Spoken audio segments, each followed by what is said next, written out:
Mesdames et messieurs, bonjour et ravi de vous retrouver dans cette nouvelle édition, dans votre émission presque quotidienne Midi au Caire, votre fenêtre sur le monde égyptien, votre fenêtre à travers laquelle on essaie de vous présenter presque les grandes nouvelles, les grands efforts qui quand même sont déployés par le gouvernement égyptien et l'État égyptien dans les différents domaines, notamment le domaine économique et politique. Donc nous allons être ensemble dans cette nouvelle tournée dans le monde égyptien, mais après cette petite pause.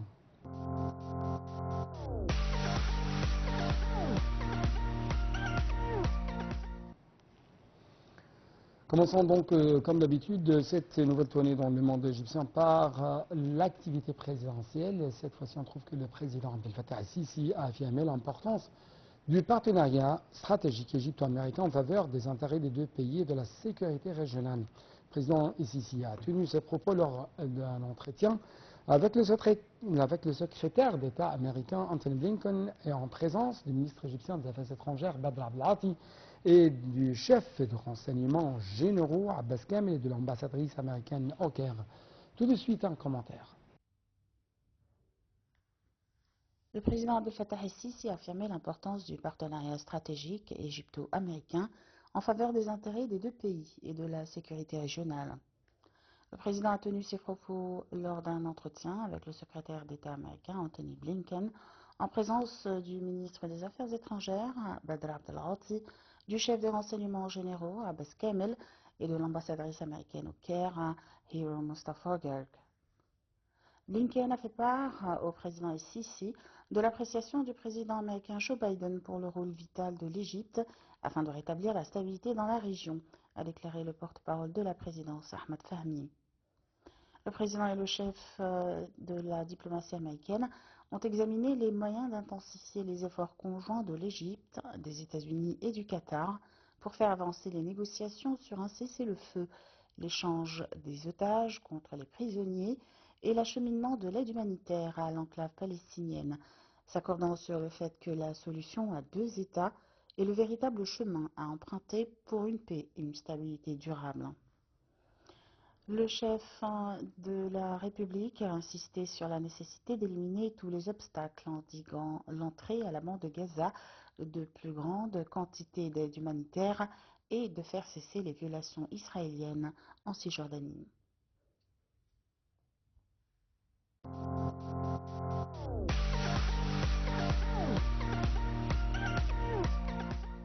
Sur le plan militaire, on trouve que les manœuvres navales conjointes égypto-américaines intitulées Aigle défenseur ont pris fin mercredi dans la zone de commandement sud de la marine égyptienne en mer Rouge.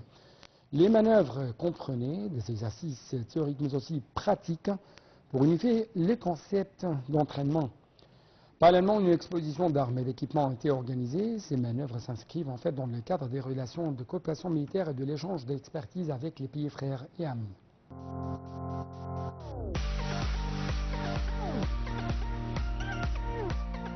Trois plongeurs irlandais ont été secourus par les forces navales égyptiennes le mardi 17 septembre, plutôt après avoir été emportés par le courant lors d'une séance de plongée dans la mer Rouge, selon un communiqué publié par le ministère du Tourisme.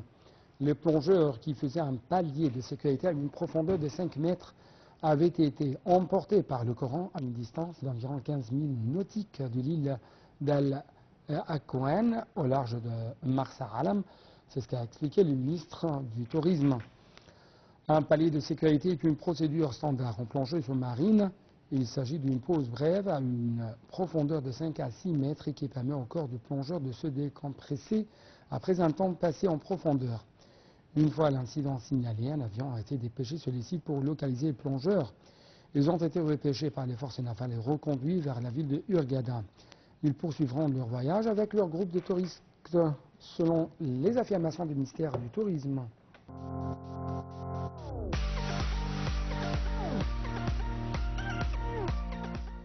Donc parlons un peu plus de l'économie égyptienne. Cette fois-ci, on trouve que l'Égypte a toujours aspiré à accroître sa coopération avec la Hongrie dans tous les domaines, notamment dans le domaine de l'industrie, du transport. Et ça, selon les déclarations faites par le ministre du Transport, Kamel Wazir, lors d'un entretien avec le ministre hongrois des Affaires étrangères du Commerce, Peter Sigi Arato, en présence de l'ambassadrice de la Hongrie et de responsables de son ministère. Le ministre égyptien Al-Wazir a confirmé la profondeur de relations bilatérales au niveau des directions, mais aussi au niveau des gouvernements des deux pays. Les explications tout de suite. L'Égypte a toujours aspiré à accroître sa coopération avec la Hongrie dans tous les domaines, notamment dans l'industrie et le transport, a déclaré le ministre de l'Industrie et du Transport, Kamel El-Wazir. Lors d'un entretien avec le ministre hongrois des Affaires étrangères et du Commerce, Péter Szijjártó, en présence de l'ambassadrice de la Hongrie et de responsables de son ministère, Kamel El-Wazir a confirmé la profondeur des relations bilatérales au niveau des directions et des gouvernements des deux pays. Les deux bancs ont discuté de l'avancement de l'application du contrat de livraison de 1350 wagons passagers, dont 977 ont déjà été livrés à l'Égypte, qui constitue la plus grande transaction de l'histoire de l'autorité égyptienne des chemins de fer. L'Égypte tient à ce que la partie hongroise entreprenne des investissements sur son sol dans nombre de domaines pour répondre à la demande du marché local et à l'exportation, a dit El-Wazir. M. Szijjártó a pour sa part indiqué que les sociétés de son pays tenaient à coopérer avec la partie égyptienne dans la localisation de l'industrie, des unités mobiles, des chemins de fer et d'autres secteurs. Il a de même promis de discuter avec le ministre hongrois du Commerce et de l'Industrie pour effectuer une visite en Égypte, afin de rencontrer M. El-Wazir pour connaître les opportunités d'investissement en Égypte.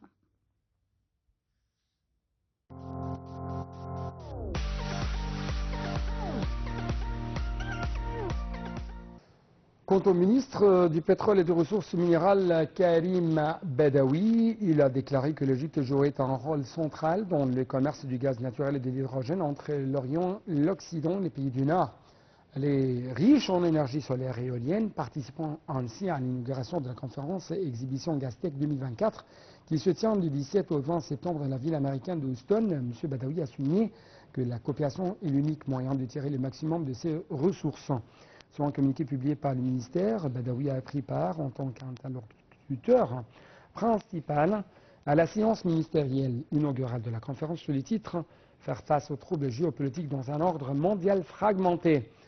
Le ministre a réaffirmé l'importance d'un climat économique propice pour attirer les investissements vers le secteur pétrolier, financer les activités visant à réduire les taux de carbone.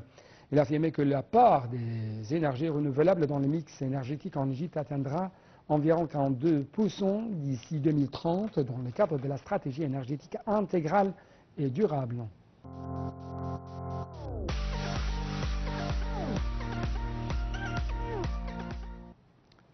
La ministre de l'Environnement, Yasmine Fouad, a affirmé que le secteur industriel est un partenaire important dans les systèmes de réduction des sacs plastiques à usage unique, soulignant ainsi l'importance de créer des alternatives appropriées à ces sacs qui sont adaptés à l'usage commercial sans nuire aux considérations environnementales et la sauvegarde des ressources naturelles.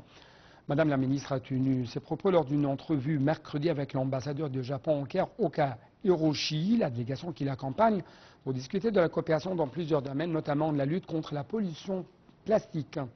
La ministre a salué la participation du Japon au projet de soutien à l'économie circulaire dans la chaîne de valeur plastique à usage unique.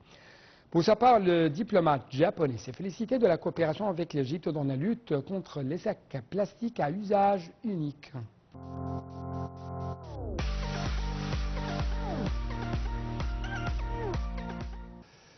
Parlons actuellement un peu plus de la santé. Cette fois-ci, on trouve que le porte-parole du ministère de la Santé et de la Population, Hossam Abdelghafar, a affirmé que l'initiative présidentielle de développement humain, un nouveau début pour construire l'homme, visait à investir dans l'être humain dans les domaines de la santé, de l'éducation, de la culture, du sport, pour affermir ses aptitudes sur le marché du travail tout en sauvegardant l'identité égyptienne.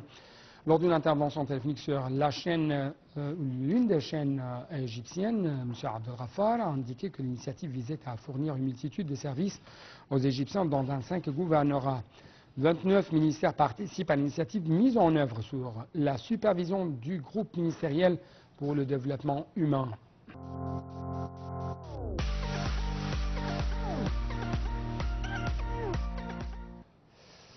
Deux nouvelles donc avant de vous quitter, chers téléspectateurs. Il s'agit donc du ministre de l'Irrigation, Hani Souilem, qui a réaffirmé l'importance de renforcer la coopération entre l'Égypte et les Émirats arabes unis dans le domaine du dessalement de l'eau, l'une des solutions envisagées pour faire face au déficit hydrique. Il faut développer les stratégies pour parvenir à la faisabilité économique du dessalement de l'eau et son usage dans la production alimentaire, c'est ce qu'a dit le ministre. Et il a de même fait ses déclarations mardi au cours d'un entretien avec le président du département de l'énergie aux Émirats arabes unis en marge des activités du 6e Forum arabe de l'eau à Abu Dhabi, durant lesquelles les deux responsables ont abordé les questions d'intérêt commun dans le domaine des ressources hydriques.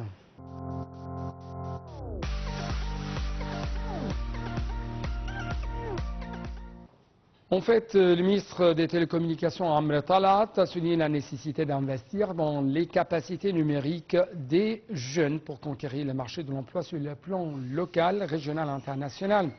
L'objectif du ministère est d'aider les jeunes à obtenir des emplois, surtout dans le contexte des évolutions technologiques qui permettent de travailler à distance via des plateformes numériques.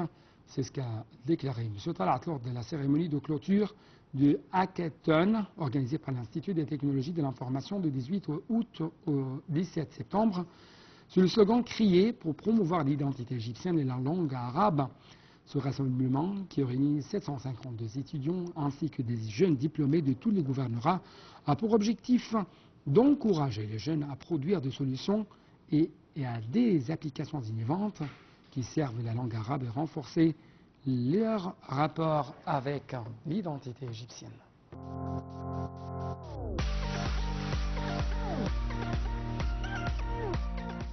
Donc c'est tout pour cette édition, chers téléspectateurs. Merci beaucoup pour votre attention. Au revoir.